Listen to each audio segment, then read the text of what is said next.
नमस्कार दोस्तों। हम हैं पूर्व जन्म की कहानियों के कथावाचक, past life regression expert, life and leadership coach Hitesh Chhabra.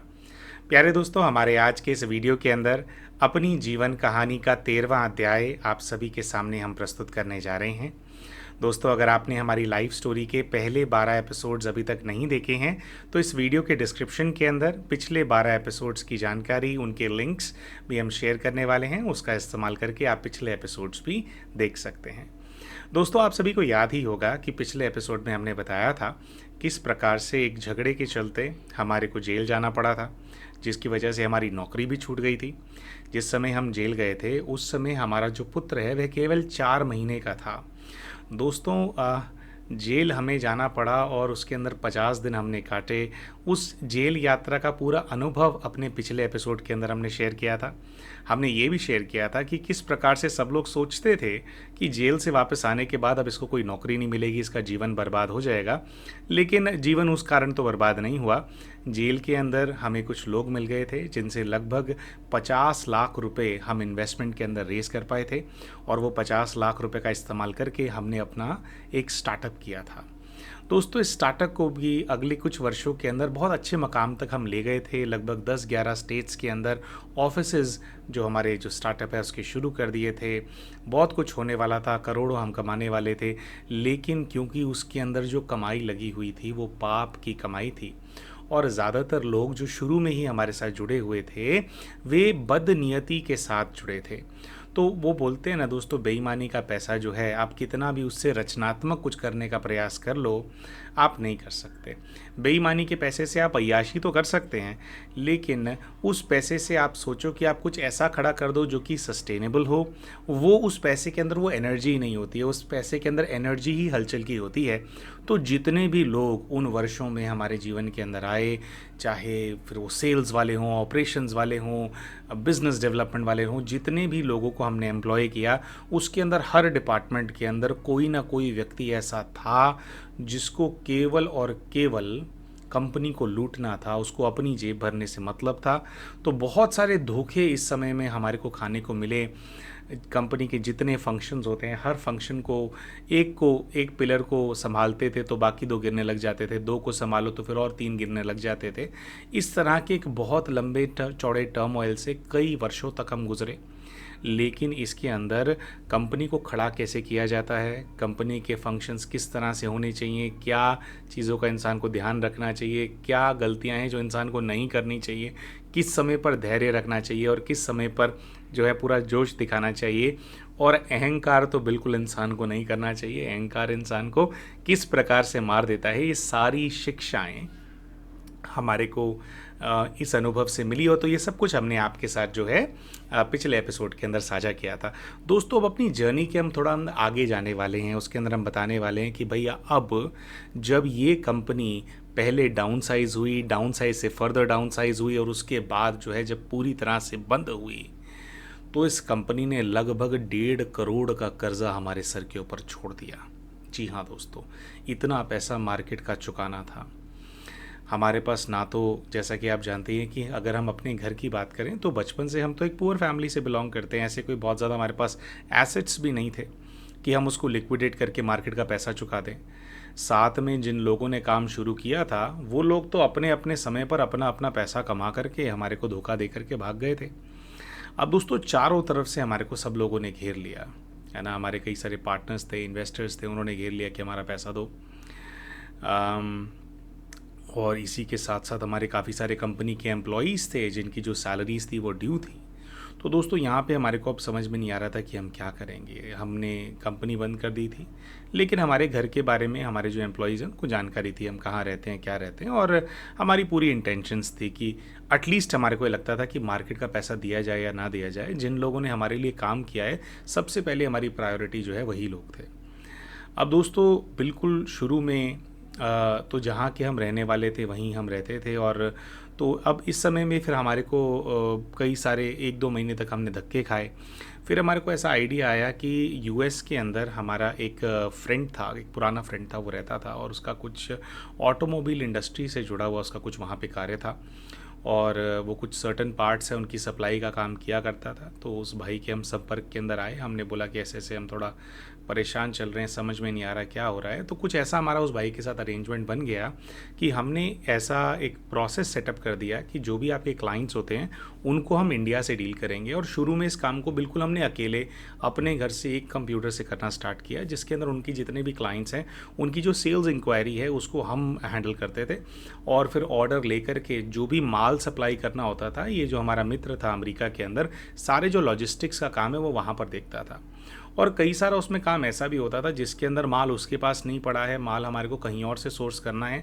तो ऐसी जो सेल्स होती थी उसके अंदर क्या है, डायरेक्टली एक ड्रॉप शिपिंग का सिस्टम होता है कि एक तरफ से माल उठाया आपके नाम से, वो जो दुकानदार है माल किसी दूसरे व्यक्ति को भेज देगा जिसने आपसे ऑर्डर प्लेस किया है। तो इस प्रकार से हमने जो ये काम है उस भाई के साथ शुरू कर लिया। और इससे अब क्या हमारे को बेनिफिट मिला दोस्तों, कि हमारे को डॉलर्स के अंदर इनकम होने लगी। अब देखो, रुपया में कमाना और रुपये का कर्जा उतारना उसमें बड़ा फ़र्क होता है। डॉलर्स में कमा करके रुपये में उतारना तो आप जल्दी थोड़ा उतार पाते हो। तो 1 डेढ़ महीना दोस्तों हम काफ़ी टेंशन में रहे थे। उसके बाद जो है फिर हमने ये काम करना स्टार्ट कर दिया। अब ये काम करना शुरू किया तो सबसे पहला हमने काम क्या किया, अपने जितने भी हमारे एम्प्लॉयज़ थे कंपनी के, आई थिंक 35-40 लोग ऐसे थे जिनके जो उनकी सैलरीज़ वगैरह थी वो पेंडिंग थी। 2-2 महीने की उनकी सैलरीज पेंडिंग थी। बेचारे वो भी परेशान हो रहे थे, दुखी हो रहे थे, कुछ उनमें से चक्कर भी लगा रहे थे।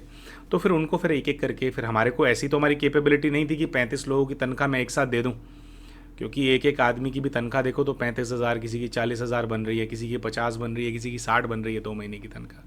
तो फिर हमने एक एक करके सबसे पहले जो हमारे एम्प्लॉयज़ हैं उनका पैसा उतारना शुरू किया। एक एक करके एम्प्लॉयज़ को अपने घर पे बुलाते। एम्प्लॉयज़ को हमने कई सारे ऐसे प्रपोजल्स दिए, हमारे पास कंपनी के बहुत सारे एसेट्स पड़े थे, तो वो वैसे भी घर के अंदर जो है कबाड़ सा ही था, लेकिन सारे वर्किंग कंप्यूटर्स, लैपटॉप्स और पता नहीं क्या क्या जितना भी इक्विपमेंट होता है, इतनी बड़ी कंपनी थी तो उसका माल हमारे पास पड़ा था। तो एक एक करके हमने एम्प्लॉयज़ से इस तरह से डील स्ट्राइक करनी स्टार्ट करी कि भाई आप एक पूरा कंप्यूटर का सेटअप ले जाओ, ठीक है। अच्छा, ये डेवलपमेंट टीम वाले जो कंप्यूटर्स थे, जैसे वो हैवी ग्राफिक कार्ड्स और सारे अच्छे थोड़े महंगे हाई एंड कंप्यूटर्स, तो कि भाई एक कंप्यूटर ले जाओ और एक मैं आपको 15,000 20,000 दे देता हूँ और ऐसे करके आप ख़त्म करो, मेरे पे बहुत कर्जा है। तो एक एक करके दोस्तों कुछ एसेट्स दिए अपने एम्प्लॉयज़ को, कुछ उनको पैसा दिया। एक एक करके ये जो काम है दोस्तों ये चल रहा था। बात क्या थी, जितनी कमाई हो रही थी उस काम से उससे ज़्यादा हमारे खर्चे थे, लेकिन फिर भी क्योंकि कर्जा बहुत देना था ना, तो हमारे जीवन में दोस्तों तब से लेकर आज तक भी वो समय नहीं आया है जिससे कि हम ये सोचें कि भैया हम ऐश कर रहे हों या कितना भी पैसा हम कमा रहे हों तो फिर वो पैसा हम अपने ऊपर लगा सकें, वो तो समय कभी आया ही नहीं। बस जब से वो लॉस हुए तो उसके बाद फिर कमाया और चुकाया, कमाया और चुकाया, इसी के अंदर है। तो दोस्तों लगभग 1 वर्ष के अंदर अपने जितने भी हमारी कंपनी के एम्प्लॉयज़ थे, लगभग 35 एम्प्लॉयज़ थे जिनका अमाउंट पेंडिंग था, वो अमाउंट हमने कुछ एसेट्स दे करके, कुछ उनकी सैलरीज़ का पोर्शन पे करके 1 महीने की तनख्वाह दी, और ऐसा करके एक एक करके जो है हमने उनके पैसे उतारे। शुरू में उनको ऐसा लगता था कि अरे ये फ्रॉड आदमी है, ये हमारी सैलरी खा गया, ये है वो है, लेकिन जैसे एक एक करके सबकी तनख्वाह जाने लगी तो धीरे धीरे धीरे धीरे जो है वो सब लोग जो है शांत होने लगे। लेकिन दोस्तों भी यहाँ पर बात ये थी कि हम स्ट्रेस में तो बहुत ज़्यादा थे ही ना, क्योंकि हमारे लिए केवल ये 35 लोग नहीं थे, अभी और 100 लोग खड़े थे मार्केट के अंदर पैसा लेने वाले। और बात क्या होती है कि अगर मान लीजिए आपके ऊपर कर्जा है, एक अमाउंट है, मान लीजिए 1 करोड़ रुपए हैं, और वो आपको 1 करोड़ रुपए आपको किसी एक बैंक को चुकाने या किसी एक व्यक्ति को चुकाने हैं, उसका प्रेशर अलग होता है। और 1.5 करोड़ रुपए अगर 150 लोगों के बीच में स्प्रेड हों कि कुछ इसको देना है, कुछ इसको देना है, 2.5 लाख इधर देने हैं, 10 लाख उधर देने हैं, 5 लाख उधर देने हैं, किसी की तनख्वाह देनी है 50,000, किसी के 20,000 देने हैं, जब इस प्रकार से होता है तो बहुत सारे लोग आपको चेज करते हैं। अब ऐसी सिचुएशन के अंदर आप एक व्यक्ति का पैसा अगर उतार भी रहे हैं तो दूसरा व्यक्ति तो उसके अंदर ऐसा नहीं समझता ना कि हाँ ठीक है भाई हमारे पास आ जाएगा, उसको हर इंसान को यह है कि पहले मेरा वाला दे, पहले मेरा वाला दे। तो दोस्तों इस चीज़ के स्ट्रेस के चलते हम बहुत ज़्यादा परेशान चल रहे थे। अभी दोस्तों ये वाला वो समय था जब सब कर्जा वर्जा उतर रहा था, घर के अंदर भी जैसे तैसे गुजारा हो रहा था, तो ये वो समय था दोस्तों जिसके अंदर अच्छा एक और चीज़ है जो शायद हमने पहले मेंशन नहीं करी है। हमारे जब पुत्र हमारे होने वाले थे, जब बेबी होने वाला था, उस समय पर हमने नेल आर्ट स्टूडियो एक खोला था। अब नेल आर्ट स्टूडियो खोला और फिर हमारा जब बेटे का जन्म हो गया तो फिर हमारी वाइफ जो है काफ़ी वो वीक हो गई थी, और उसके बाद 4 महीने बाद हमारे को जेल जाना पड़ गया, तो उसका भी पूरा स्ट्रेस उनके ऊपर आ गया था। इस समय पर उन्होंने भी एक महिला से पार्टनरशिप करी थी। अब दोस्तों समझने की बात ये है कि एक मुख्य व्यक्ति था जिसके बारे में हमने बताया था पिछली वीडियो के अंदर, जिसने सबसे बड़ा धोखा किया था हमारे साथ हमारी कंपनी के अंदर। वो व्यक्ति जहाँ का रहने वाला है, जहाँ का ओरिजिन है उनके परिवार का, उस ही स्थान की, हम स्थान का नाम नहीं बताएंगे क्योंकि हम कोई रेसिस्ट रिमार्क या किसी कम्युनिटी को बदनाम नहीं करना चाहते, लेकिन उस ही स्थान की, उस ही कम्युनिटी की बिलोंग करने वाली एक लेडी ने हमारी वाइफ के साथ पार्टनरशिप कर ली। दोस्तों हम अपने लाइफ के अंदर इतने ज़्यादा बिजी थे, हमारे को समझ में ही नहीं आया। जो हमारी वाइफ का एक पूरा ब्यूटी पार्लर, फिर हमने आगे चल करके उसको एक्सपैंड करवा दिया था, सेटअप करवा दिया था। लगभग उसके अंदर ब्यूटी पार्लर को, नेल आर्ट स्टूडियो कम ब्यूटी पार्लर को बनाने के लिए लगभग 15 लाख रुपए का इन्वेस्टमेंट किया हुआ था। एक टाइम पे, जिस टाइम पे इन्होंने उनके साथ पार्टनरशिप के अंदर एंटर किया, 10-12 लाख का तो माल पड़ा था दुकान के अंदर। दोस्तों वो महिला आती हैं और वो हमारी वाइफ को ऐसे कन्विंस कर लेती हैं कि भैया जो तुम्हारी दुकान के अंदर पूरा माल है ना, वो पूरा माल जो है ना वो केवल ना 4 लाख रुपए का है। मतलब आज अगर तुम इसको बेचने जाओ तो 4 लाख रुपए वैल्यू है। अब जैसे हमारे बिजनेस में हमारे बहुत सारे डिसीजंस के अंदर हमने वाइफ को इंक्लूड नहीं किया, तो यहाँ पे वाइफ पहली बहुत परेशान थी, तो उन्होंने हमारे को इंक्लूड नहीं किया। उन्होंने कहा कि ठीक है, तो भाई हम 50-50% के पार्टनर हो जाते हैं, तुम ऐसा करो, तुम 2 लाख रुपए जो है, उन्होंने बोला कि ठीक है 2 लाख रुपए ना आपके पार्लर में दिक्कत हो रही है, मैं गले में डाल दूंगी। अब दोस्तों यहाँ पे समझने की बात यह है कि पहली बात तो 12 लाख रुपए का माल दुकान के अंदर पड़ा है, आप उसकी वैल्यू लगा रहे हो 4 लाख रुपए। उसके बाद आप कह रहे हो कि मैं 2 लाख, मैं आधा दूंगी, लेकिन आप कह रहे हो कि आधा मैं दुकान के अंदर डालूंगी। अगर आप किसी व्यक्ति से उसका शेयर खरीदते हो तो पैसा आप उस व्यक्ति को देते हो, ना कि आप दुकान के गल्ले के अंदर डालते हो। उसके अंदर भी उन महिला ने क्या किया, 2 लाख की जगह उन्होंने कहा कि अभी उतनी ज़रूरत नहीं, तो अभी मैं 1 लाख रुपए गल्ले के अंदर डाल देती हूँ। दोस्तों ऐसे करके जो महिला हैं, 12 लाख रुपए का माल जिस दुकान के अंदर पड़ा हुआ है, उस दुकान के अंदर केवल 1 लाख रुपए गले में डाल करके वो उस दुकान की आधी मालिक बन गई। और दोस्तों वो जो महिला हैं उनका नेचर ऐसा था कि उन्होंने पूरी दुकान को जैसे अपने कंट्रोल में करना शुरू कर दिया, टेक ओवर करना शुरू कर दिया। बहुत लंबे समय तक तो हमारे को पता ही नहीं चला कि क्या हो रहा है क्या नहीं हो रहा। हम भी इतने ज़्यादा उलझनों में थे, तो हमने अपनी वाइफ से पूछा नहीं। लेकिन एक बार फिर ऐसा हुआ कि हमने उनके साथ हम बैठे, हमने उससे पूछा कि भाई तुमने एग्जैक्टली किया क्या है। जब हमने सारा ये कैलकुलेशन किया दोस्तों, तो ये बात सामने आई। पहले तो हमने कहा कि भाई 12 लाख का माल पड़ा है, 4 लाख की वैल्यूएशन, चलती हुई दुकान है, ऐसा भी नहीं कि दुकान हमारी ठप पड़ी हुई है, क्लाइंट्स आते हैं, काम होता है। चलती हुई दुकान को तुम उसकी डी वैल्यू कर रहे हो। जबकि जब एक बिजनेस चल रहा होता है तो उसके अंदर तो जो क्लाइंट्स होते हैं उनकी भी एक वैल्यू होती है कि चली चुलाई दुकान है, उसकी अलग वैल्यू होती है, उसके तो उसको ऐड किया जाता है वैल्यू के अंदर। और तुमने इतने कम के अंदर वो जो दुकान है उसकी वैल्यू को आंक दिया तुमने, और उसके बाद भी आधा पैसा तुमने नहीं लिया उससे, तुमने दुकान में डलवा दिया वो पैसा। तुम्हारे को मिलना चाहिए ना आधा पैसा, और वो आधा पैसा भी नहीं दे रही है। फिर भी 2 लाख का भी उसने 1 लाख रुपए वहाँ डाला है। एंड वो जो लेडी थी, तो उनका इंटेंशन ऐसा था, तो वो क्या करती थी, जैसे दुकान के अंदर सेल होएगी तो उससे दुकान में बैठे बैठे बहुत ज़्यादा खर्चे करती थी कि चल समोसे मंगा लिए, चल फ्रूट्स मंगा लिए, चल छोले भटूरे मंगा लिए, अपने पूरा जो है कि अच्छे से खाना पीना करना, क्योंकि उनकी अपनी जेब से अपनी मेहनत का पैसा नहीं लगा हुआ था ना। तो जिसका लगा हुआ होता है ना उसको बहुत दर्द होता है, वो संभल करके चलता है। जिसको फ्री फंड में मिल गया, अब 12 लाख रुपए का माल लगा हुआ है और 1 लाख रुपए में आपको दुकान मिल गई, वो भी आपने गले में पैसे डाले हैं, उससे आप दुकान के मालिक बन गए हो, तो फिर आपको तो बहुत अच्छा लगता है ना। तो दोस्तों यहाँ पे समझने की बात ये थी कि जिस स्थान का वो व्यक्ति था जिसने लगभग 30-35 लाख रुपए का घपला हमारे बिजनेस के अंदर किया था, उसी स्थान के रहने वाले ये लोग थे। अब हम ये नहीं कह रहे कि इस जीवन के अंदर ये लोग एक दूसरे को जानते हैं या क्या है। एंड वो जो लेडी हैं उनके साथ प्रॉब्लम ये है, आज तक उनको ये बात समझ में नहीं आती कि कैसे उन्होंने एक्चुअली में हमारे को चीट किया था। वो सोचती हैं कि उन्होंने सब कुछ ठीक किया था।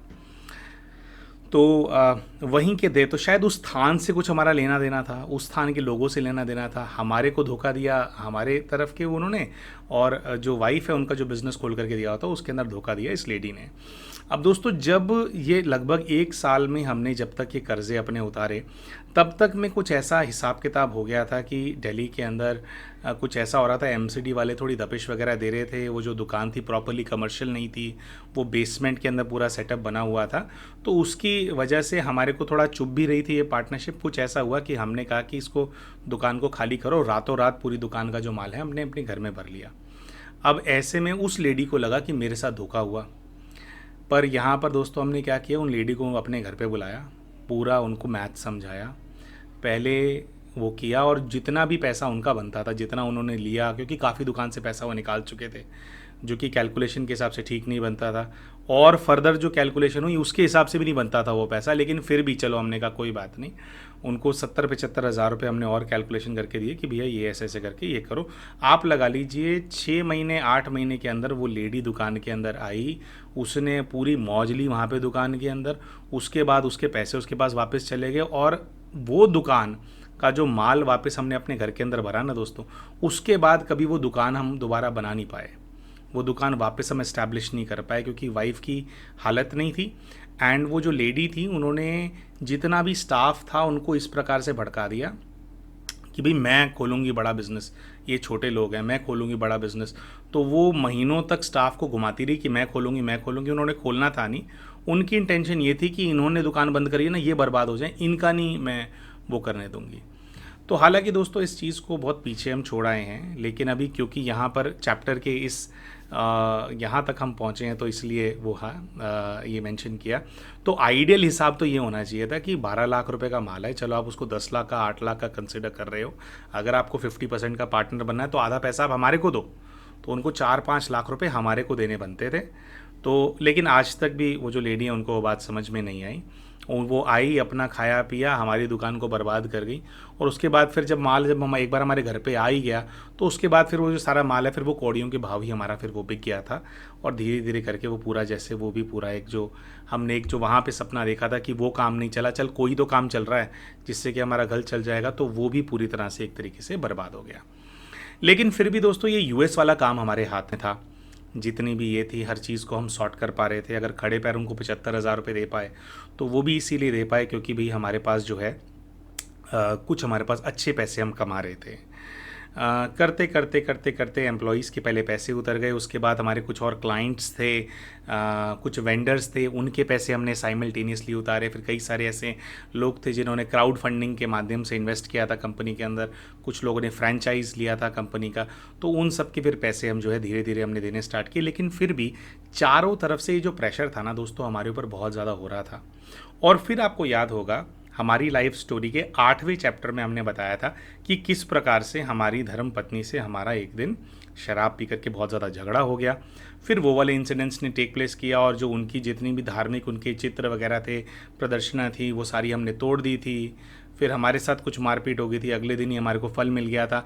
तो ये वाला भी एक पूरा चैप्टर हुआ था, जिसके बाद जिस घर के अंदर हम रहते थे ना दोस्तों, वहाँ से हमारा दाना पानी उठ गया। अच्छा, ये वाला जो पूरा किस्सा है कि वो हमने कुछ ऐसा निरादर कर दिया था महापुरुषों का और धार्मिक वस्तुओं का, जिसके बाद हमारे साथ बहुत बड़ा कांड हो गया था। ये वाला हमारी लाइफ स्टोरी के 8 चैप्टर के अंदर पूरा ये किस्सा है। तो आप चाहें तो वीडियो के डिस्क्रिप्शन से 8 चैप्टर आप देख सकते हैं कि क्या हुआ था एग्जैक्टली। बहरहाल तो ऐसा कोई बहुत ज़्यादा इंसिडेंट्स हो जाता है, मेरी वाइफ से मैं बहुत ज़्यादा लड़ाई कर लेता हूँ, उसके बाद फिर कुछ समय बाद उनको मना लेता हूँ, लेकिन हम दोनों के बीच में निश्चय होता है कि भाई अब इस घर में हम नहीं रहेंगे, घर ही मनूस है ये, इस घर के अंदर हम नहीं रहेंगे। और हम लोग निश्चय करते हैं कि ये दिल्ली के अंदर छोटी गली के अंदर छोटे से घर के अंदर नहीं रहेंगे। यूएस वाला काम हमारा चल ही रहा था, ठीक ठाक पैसे हम कमा रहे थे, तो हमने कहा कि ठीक है अब यहाँ से हम सोनीपत जाएंगे। और जो सोनीपत का जो हाईवे है वहाँ पर फिर हमने जो है पहले तो एक सोसाइटी थी टीडीआई नाम की, वहाँ पर जो है हम लोगों ने घर देखा। वहाँ पे अच्छा डुप्लेक्स मिला हमारे को, 4 कमरों का घर था, ऊपर बना हुआ था और नीचे भी था। बहुत अच्छा खुला डुल्ला घर था, इतने खुले घर में पहले हम रहे नहीं थे। लगभग 200-2.25 गज के अंदर वो घर बना हुआ था, तो छत भी थी उसके साथ। तो बिल्कुल हम लोग जो है फिर वहाँ शिफ्ट हो गए। अच्छा दोस्तों, जैसे ही हम सोनीपत शिफ्ट हुए तो हमारे को ऐसा लगा कि जैसे कुछ प्रभाव सा था हमारे ऊपर, वो प्रभाव से हम बाहर आ गए। लेकिन दोस्तों फिर भी अब हम ये जगह इस वजह से भी हमने छोड़ी थी कि बहुत ज़्यादा लोग चेज़ कर रहे थे, तो हमारे को ये था कि थोड़ा साइड में हो जाऊं, थोड़ा लोग, मैं थोड़ा रेडार से बाहर चला जाऊं, आराम से जिसको पैसे देने हो मैं इकट्ठा करता रहूं और लोगों को अपने हिसाब से देता रहूं, लोग मेरा कॉलर पकड़ने के लिए ना आए। तो इसके लिए थोड़ा हम साइड भी हो गए, तो घर को खाली करके हम वहाँ चले गए। लेकिन बात क्या थी दोस्तों कि हम डिप्रेशन में बहुत ज़्यादा थे जब हम सोनीपत गए, काम में भी हम ठीक से फोकस नहीं कर पाते थे। और ये वो समय था जिस समय पर हमने शराब वगैरह पीनी भी बहुत ज़्यादा शुरू कर दी थी, क्योंकि बहुत ज़्यादा स्ट्रेस के अंदर थे। दोस्तों इस पूरे स्ट्रेस के अंदर जिस सोसाइटी के अंदर हम रहते थे उसके अंदर क्या हुआ, हमारे को कुछ साथी मिल गए। दोस्तों जिस सोसाइटी में हम रहते थे वो सोसाइटी जो थी ना, it was infested by monkeys. बंदरों से वो सोसाइटी भरी हुई थी दोस्तों। पूरी सोसाइटी में लोग जो थे बंदरों से परेशान थे। कभी बंदर सीढ़ियों में आकर के बैठ जाएं, कभी बंदर लिफ्ट के सामने आकर के बैठ जाएं, है ना। लोग, बुज़ुर्ग लोग वहाँ रहते हैं, कुछ अपना खाने पीने का वो सामान लेकर के जाएं तो बंदर जा कर के उनको डरा करके उनसे सामान छीन लें। तो इसके चक्कर के वजह से जो बंदर थे ना दोस्तों, उनसे लोग बहुत ज़्यादा वहाँ पे एक एक आधी सोसाइटी ऐसी थी जो बंदरों से नफरत करती थी और वो कहती थी कि हमारे को चैन से जीने नहीं देते हैं। लेकिन दोस्तों हम जब घर वहाँ पे देखने के लिए भी हम गए थे सोसाइटी के अंदर, तब भी हमने बंदरों को देखा था। बंदरों को देख करके तो हमारा मन बन गया था कि हम यहीं पे ही रहेंगे। पता नहीं बंदरों से गहरा कनेक्शन सा हमारे को फील होता था। तो वहाँ जब हम शिफ्ट हो गए ना दोस्तों, तो हमारी हालत ऐसी थी, कर्जा इतना था, हम ना अपने सर के बाल नोचते थे। कितनी बार तो दीवार में अपना सर मार देते थे कि क्या करूँ, समझ में नहीं आता, ऐसा पूरा दिमाग भन्नाता था। धार्मिक थे नहीं, परमात्मा का हाथ पकड़ा नहीं हुआ था, शराब पीनी है, उल्टे सीधे मतलब वो विचार चलने, उन सब चीज़ों के अंदर पड़े हुए थे। लेकिन दोस्तों हम ये ऐसा मानते हैं कि हमारे को अगर हमारी परिस्थिति से सबसे पहले किसी ने आकर के निकाला है ना दोस्तों, तो वो ना बंदर थे। तो हम क्या करते थे, बहुत खुली डुली बालकनी थी हमारी सोसाइटी की। दिन में, क्योंकि काम तो हमारा नाइट शिफ्ट के अंदर होता था, अमेरिकन काम था और घर से ही करते थे, तो हमारे को कोई ऐसा टेंशन भी नहीं था कि कहीं जाना है क्या है, पूरा टाइम हमारे पास बचता था। दोस्तों बालकनी के अंदर बैठ करके ना पूरा दिन ना बंदरों को देखते रहते थे, उनकी हरकतों को देखते रहते थे, उनकी छीना झपटी को देखते रहते थे। और दोस्तों ये सब देख करके ना हमारे को बहुत आनंद आता था, उनकी हरकतें देख करके, कैसे वो एक दूसरे के साथ रिएक्ट कर रहे हैं और कैसे वो लोगों के बीच में रह करके भी इतने ज़्यादा सतर्क रहते हैं। तो उनको हम बहुत ज़्यादा नोटिस करते थे। उनको हम नोटिस करते थे ना दोस्तों, तो हमारे को ना बड़ा, जो हमारी टेंशन थी ना सारी ना हम भूल जाते थे। हमारे को उसके अंदर बहुत फ़न आता था। थोड़े समय में दोस्तों हमारे को ना एक आइडिया आया। हमें ऐसा लगा कि ये जो बंदर हैं, ये लोगों को अगर हमला करते हैं, अटैक करते हैं, तो क्यों करते हैं? अटैक इसीलिए करते हैं ना क्योंकि ये भूखे हैं। उस समय 25 से 35 बंदर थे सोसाइटी के अंदर। तो हमारे को ये था कि अरे भाई, किसी के पास भी अगर खाना नहीं होगा, अगर मनुष्य के पास भी अगर भोजन नहीं होगा तो क्या करेगा? चोरी चकारी लूटपाट ही तो करता है मनुष्य भी, है ना। तो अगर कोई बंदर हैं और उनका पेट खाली है और वो भूख से तड़प रहे हैं, और अगर वो फिर चोरी चकारी कर रहे हैं या छीना झपटी कर रहे हैं, तो मनुष्यों से कुछ बहुत ज़्यादा बुरे तो नहीं है। हमारी ऐसी परिस्थिति होगी तो हम भी यही सब कुछ करेंगे। हमारा पेट भरा हुआ है तो हम बड़े सभ्य नज़र आते हैं लोग। पेट नहीं भरा होता तभी तो इंसान क्राइम करता है। तो अगर ये कर रहे हैं तो उनको ना, बंदरों को हम क्रिमिनल रूप में नहीं देखते थे। बहुत सारी कम्युनिटी थी, उनको था कि चोर होते हैं, ये होता है, वो होता है। हमें लगता था कि ना सब पेट की मार है। तो हमने इस पे विचार करना शुरू किया कि भाई क्या किया जाए। पहले सोचा कि घर में रोटी वगैरह बना करके इनको खिलाएंगे, पर फिर हमारे को लगा कि नहीं, बहुत ज़्यादा टास्क सा खड़ा हो जाएगा। फिर ऐसे ही हमारे एक वहाँ पे दुकान थी, अंकल जी थे, वो बड़े धार्मिक थे वो अंकल। तो ऐसी बात बात में ना उनसे हमारी बात छिड़ गई। हमने कहा कि अंकल ऐसे सारे बंदर हैं, तो हम सोचते हैं कि इनकी कुछ सेवा ही कर दें, कुछ भोजन वगैरह की इनकी व्यवस्था कर दें। इतनी छीना झपटी करते हैं, थोड़ा भोजन इनको मिल जाएगा, छीना झपटी कम कर देंगे। तो अंकल ने कहा कि बेटा ये तो बहुत अच्छा आइडिया है। फिर उन्होंने हमारे को बताया कि जिस मंडी से उनकी फल और सब्ज़ी आते हैं, उस मंडी के अंदर ना 2 नंबर के केले मिलते हैं। 2 नंबर के केले क्या होते हैं दोस्तों, कि जब जैसे केला मंडी के अंदर आता है तो फिर वो जैसे चाकू से काटते हैं, वो जो भी उनका सिस्टम होता है, तो उसके अंदर कई सारे केले ऐसे होते हैं वो गलत कट जाते हैं, वो कट फट जाते हैं। अब वो कट फट गए हैं तो अंदर से तो केला डैमेज नहीं हुआ ना। अगर 2 टुकड़ों में भी कट गया, थोड़ा गलती उस पर चीरा लग गया, तो उससे केला तो ख़राब नहीं हो गया। लेकिन नॉर्मल क्लाइंट्स उन केलों को नहीं खरीदते, तो इन केलों को 2 नंबर का केला बोलते हैं, जो कि वेस्टेज भी है लेकिन उसमें भोजन पूरा है। तो अंकल ने बताया कि बच्चे ये वाले जो केले होते हैं ना, 5 रुपये किलो के आते हैं। तो हमने कहा अच्छा अंकल 5 रुपये किलो के आते हैं। तो फिर हमने अंकल से बात करी और वहाँ पर हमने जो है 100 रुपये रोज़ की मात्र एक सेवा लगा ली, जिसके अंदर 10-10 किलो के 2 थैले लाते थे अंकल। तो अंकल मंडी उनकी होती थी, तो 10 किलो के थैले आ जाते थे, डेली 100 रुपये का पेमेंट करना, और हम वो जो 2 थैले हैं वो ले जा करके फिर जो है बंदरों के अंदर बांटने लगे। अब दोस्तों हम बंदरों के अंदर केले बांटने लगे तो कई सारे लोगों की आंखों में खटकने लगे, और कई सारे लोगों की आंखों में हम बहुत महापुरुष भी बन गए। उन्होंने कहा कि नहीं, बड़ा अच्छा काम कर रहा है भाई। अब कहने की बात यह है दोस्तों कि हमने देखा जैसे कभी दिन में खिला देते थे तो सोसाइटी में घूमते थे। अब ये बंदर क्या है, बंदर ना शाम के समय सोसाइटी के बेसमेंट के अंदर चले जाया करते थे, क्योंकि ठंड का समय था जब हमने सोसाइटी में शिफ्ट किया था। तो नीचे बेसमेंट में रहते थे और बेसमेंट अभी डेवलप नहीं थी, वहाँ पे किसी की गाड़ियाँ पार्क नहीं होती थी, गाड़ियाँ सबकी ऊपर पार्क होती थी। तो फिर हमने क्या करना शुरू किया कि एक थैला दिन में खिला देना और फिर एक 10 किलो का थैला जो है हम शाम के समय 6 बजे 6:30 बजे, हमारी शिफ्ट 8 बजे शुरू होती थी, उससे पहले हम थैला लेकर के जो है बेसमेंट के अंदर चले जाते थे। बेसमेंट के अंदर दोस्तों एक तो बंदर ऐसा था, उसके दोनों हाथ नहीं थे, वो तो बिल्कुल हमारी गोद में बैठ करके खाता था, गोलू उसका नाम रखा हुआ था। तो उनके साथ टाइम स्पेंड करना। अब दोस्तों बंदर है तो जंगली जानवर ही, तो कभी कभी वो हमारे को भी आंखें दिखाते थे। अब हम क्या करते थे, डेली 1 से 1.5 घंटा बेसमेंट में, क्या है फ़ोन के नेटवर्क चले जाया करते थे, 1 से 1.5 घंटा बेसमेंट के अंदर शाम को 6 बजे चले जाना और 1 डेढ़ घंटा बंदरों के साथ बिताना, उनको खिलाना। फिर हम उनकी हरकतें देखते थे कि वो किस प्रकार के इशारे कर रहे हैं। दोस्तों 2 महीने के अंदर ऐसा हो गया था कि हमें ना बंदरों की पूरी भाषा समझ में आने लग गई थी कि अगर कोई बंदर किसी प्रकार का इशारा कर रहा है तो उसका मतलब क्या है। वो किसी पे हमला करने के लिए बोल रहा है, वो हमसे कुछ रिक्वेस्ट कर रहा है, वो कह रहा है कि तू ऐसा मत कर, या फिर वो हमारे को अपने पास बुला रहा है ना। कौन राइवल है, बंदरों का जो ग्रुप है उसकी रानी कौन है, उसका बंदरों का राजा कौन है, ये सब कुछ, मतलब जैसे एक पशु किस प्रकार से अपना वो करते हैं, कैसे प्रकृति किस प्रकार से कार्य करती है, उनकी भाषा। तो ये इसके अंदर ना हम बहुत ज़्यादा रम गए थे दोस्तों। जिस समय हम ये सोनीपत की सोसाइटी के अंदर आए थे ना, उस समय हम बहुत ज़्यादा डिप्रेशन में थे, और डिप्रेशन से भी ज़्यादा हमारे को एनजाइटी का इशू था। एनजाइटी का क्या होता है कि बेचैनी रहती है आपके अंदर, रात को सोते हुए भी हमारे को कर्जा, लोग, ये सब नज़र आते थे, कैसे दूंगा कैसे दूंगा, सांसें फूलती थी।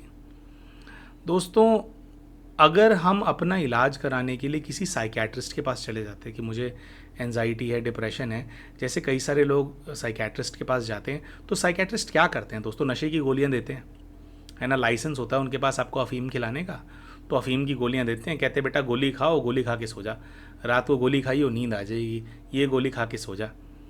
असली में बात क्या है कि जितनी भी आत्माओं से हिसाब किताब बन गया, वो सारी आत्माएं हमारे पीछे पड़ी हुई हैं, उनके संकल्प चल रहे हैं, उनके संकल्प हम तक पहुंच रहे हैं। असली बात ये है। तो हमें तो नहीं लगता दोस्तों, हमने जितने भी हमारी जानकारी में, अब क्योंकि हम हीलिंग का भी अब हम काम करते हैं, तो हमने बहुत सारे लोग देखे एनजाइटी, डिप्रेशन और इन सब तरह की साइकोसोमैटिक डिसऑर्डर्स वाले। तो ये गोलियां जो साइकियाट्रिस्ट देते हैं, ठीक है, हालांकि मेडिकल टर्म्स के अंदर वो अप्रूव्ड है सरकार और ये मेडिकल एसोसिएशन जो भी बोलती हो, लेकिन हमने किसी का भी एनजाइटी, डिप्रेशन उससे ठीक होते हुए नहीं देखा।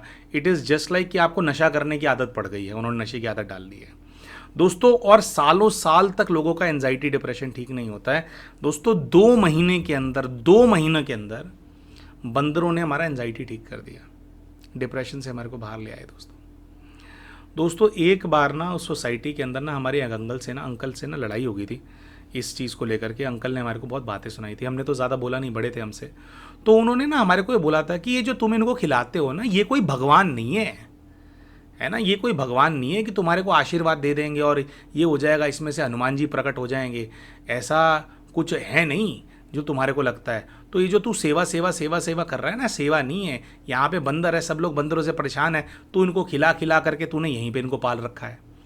दोस्तों उस समय हमने ना अंकल जी से बात कही थी, हमने अंकल को कहा था, इतना ही कहा था, हमने कहा देखो अंकल, हमारे यहाँ पे आने से पहले भी बंदर यहाँ पर थे, आप लोग इनको कुछ नहीं खिलाते थे तब भी बंदर यहाँ पे थे, हम इनको ये केले खिला देते हैं, थोड़ा खिला देते हैं, तो भी बंदर यहाँ है, कल को हम यहाँ से चले जाएंगे अंकल, तब भी बंदरों ने यहीं पर रहना है, ये बंदरों का घर है, उनके जंगल काट करके आपने सोसाइटी खड़ी करी है।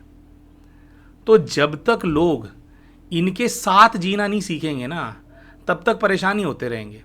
हालांकि दोस्तों आई अंडरस्टैंड कि मंकी मेनेस बहुत ज़्यादा हो जाता है, लेकिन अब क्या कर सकते हो आप। अब देखो, अच्छा देखिए, हमारे को जो ना, हमने ना बहुत गुड रिस्पांस देखा था इसके अंदर। कई बार क्या है, दिन में हम जैसे भोजन वगैरह लाना उनके लिए भूल भी जाते थे, कभी जैसे कुछ हो गया, बीमार हो गया ऐसा करके, तो कुछ दिन बीच में स्किप हो जाते थे। उन दिनों को छोड़ करके दोस्तों हमने ये अनुभव किया है कि जिस दिन उनको हम सुबह 12-1 बजे के आसपास, सुबह मतलब अर्ली आफ्टरनून के अंदर उनको ला करके हम 10 किलो केले खिला देते थे ना, जितने भी बंदर 2-2 3-3 केले लेते थे सारे बंदर, उसी में राजी हो जाते थे। 2 केले खाने, 3 केले खाने, उसके बाद धूप में जा करके फैल जाना उन्होंने। कौन साथ से क्या राशन लेकर के जा रहा है, क्या नहीं लेकर के जा रहा है, बंदरों को कोई मतलब नहीं है। पेट भर गया, और अच्छा 3 के बाद चौथा केला दे दो, चौथा केला नहीं खाएगा। 3 केले खाए बस रज गए। तो वहाँ पे तो हमारे को ऐसा लगता था कि भाई ये छीना झपटी इसलिए करते हैं क्योंकि इनके पास राशन नहीं है ना, पेट खाली है उनका, उनका पेट भर दो, उसको चोरी करने की ज़रूरत ही नहीं है।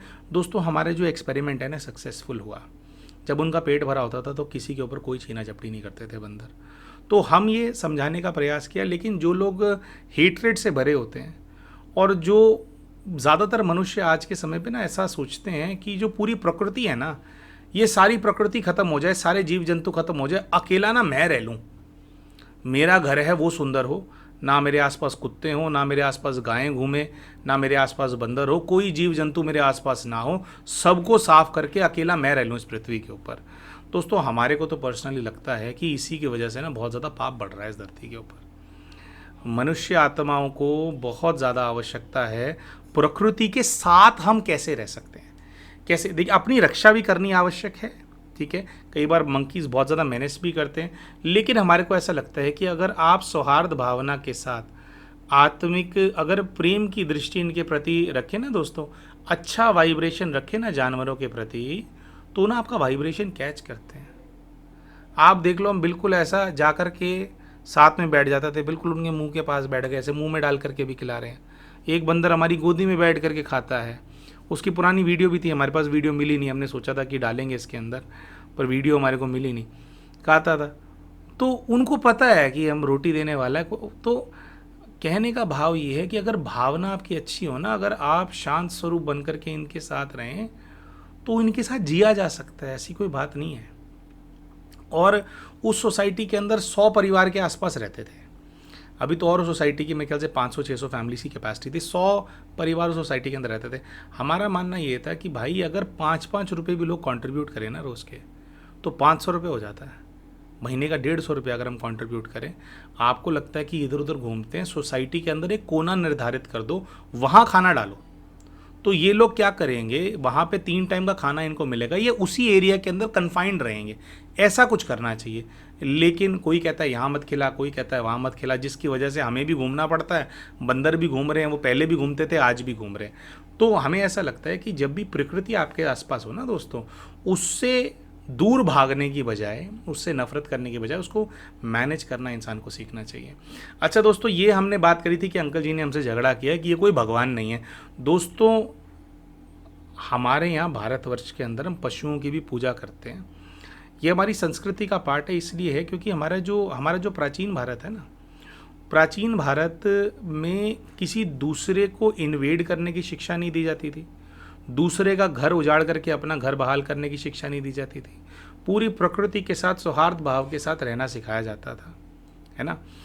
तो जब हम प्रकृति के साथ सिंक में रहते हैं ना दोस्तों, तो एक जो प्रकृति की जो अपनी प्योरिटी होती है ना, वो प्योरिटी ना आपको बहुत सपोर्ट करती है। अब दोस्तों बंदरों को हम केले खिला रहे थे, हम ऐसा तो एक्सपेक्ट नहीं कर रहे थे कि उन बंदरों में से कोई एक बंदर हनुमान जी बन करके हमारे को ऐसे आशीर्वाद दे देगा, और ऐसा हुआ भी नहीं। दोस्तों बंदरों का उनका देवत्व क्या था, उनको हम भोजन कराते थे ना दोस्तों, उनको देखने भर से, 1.5 घंटा उनके साथ समय स्पेंड करने भर से दोस्तों हमारा एंजाइटी ठीक हो गया, हमारा डिप्रेशन ठीक हो गया।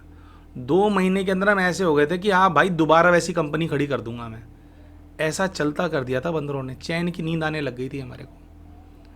दोस्तों प्रकृति जो आप उसकी सेवा कर रहे हो, और वो जो ये एनर्जी शेयर कर रही है ना प्रकृति आपसे, ये ही प्रकृति का और जीव जंतुओं का देवत्व है।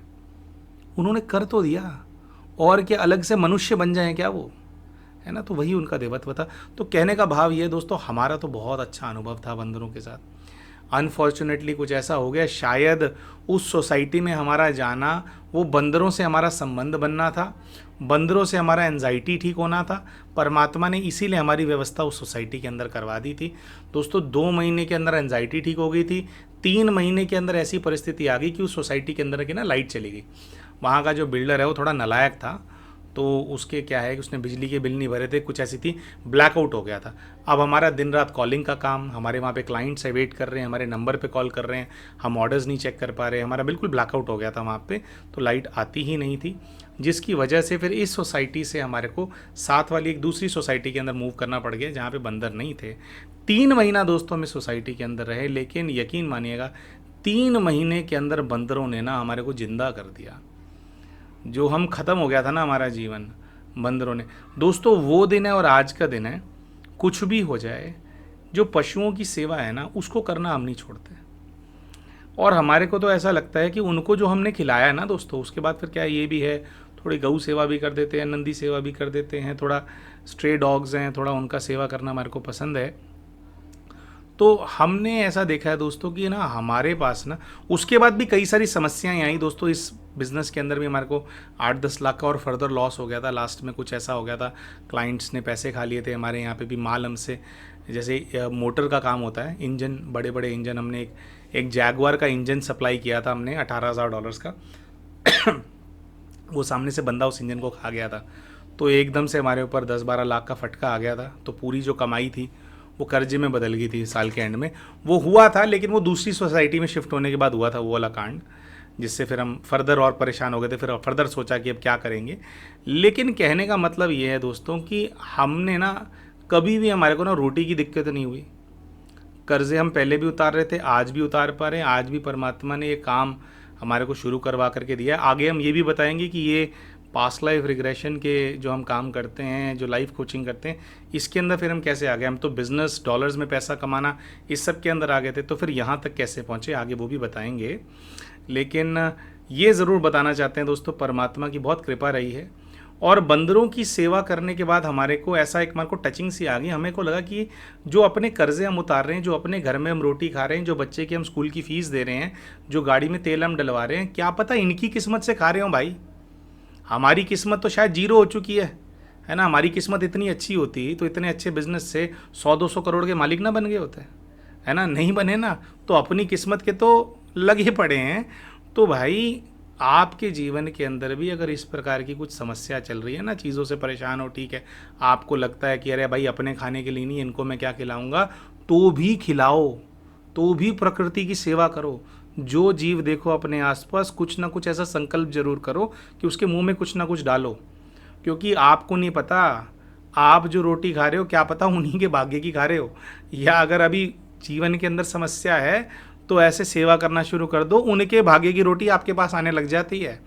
क्योंकि जो पालनहार है ना इस पूरी सृष्टि का, जो सबकी पालना करता है, जिसकी ड्यूटी है सबके लिए भोजन की व्यवस्था करने की, अन्न की व्यवस्था करने की, जब आप उनका कार्य करने लग जाते हैं ना, तो उनको भी पता है कि मेरा ये बच्चा है जिसने प्रकृति की सेवा करनी है, तो इसके पास नहीं होगा तो बेचारा कैसे करेगा। तो इसीलिए सेवा करनी कभी बंद नहीं करनी चाहिए। तो यही दोस्तों हमारे आज का जो हमारा लाइफ स्टोरी का जो चैप्टर है, इससे हम बताना चाहते थे कि कैसे जब सारे हमारे जीवन के अंदर परेशानी आ गई, इतना ज़्यादा मानसिक रूप से मानसिक रोगी हो गए, तब किसी डॉक्टर ने नहीं, लेकिन बंदरों की एक टोली ने हमारा उद्धार किया, उन्होंने हमारा कल्याण किया। दोस्तों आज तक हम उनके आभारी हैं, जीवन भर आभारी रहेंगे। और हमारा संकल्प यही है कि जो प्रकृति है, जो पशु है, जब तक हमारे श्वास चलेंगे इनकी सेवा भी करते रहेंगे और सबको करते रहना चाहिए। दोस्तों इसी के साथ आज का हमारा जो ये एपिसोड है इसको हम ख़त्म करेंगे। तो बहुत बहुत धन्यवाद आपका हमारे इस एपिसोड को देखने के लिए। मिलते हैं आप सभी से अपने अगले वीडियो के अंदर। तब तक के लिए नमस्कार, मिलते हैं अगले वीडियो में। Thank you.